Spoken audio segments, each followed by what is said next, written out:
Εμένα δεν μ' αρέσει καθόλου αυτός ο ρόλος.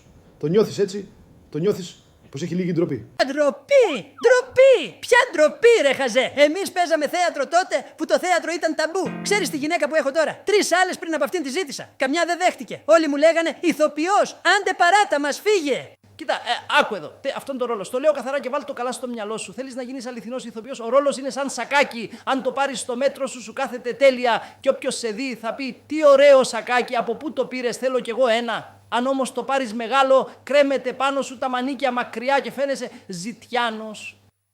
Το είπες μόνος σου, ζητιάνος. Σκάσε! Μη μιλάς, καταραμένη φάτσα. Βλέπεις, κολλάς σε αυτή τη λέξη. Πρέπει να παίρνεις τον ρόλο που σου ταιριάζει. Στην ηλικία σου, στον πολιτισμό σου, στην εμφάνισή σου. Δηλαδή ο ζητιάνος μου ταιριάζει. Σου ταιριάζει, ναι. Αλλά τι σημαίνει ζητιάνος? Ο καθένας μπορεί να το παίξει.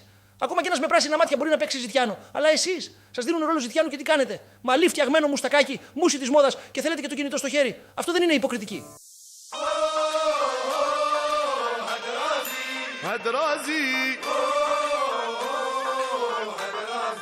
Αντράζι.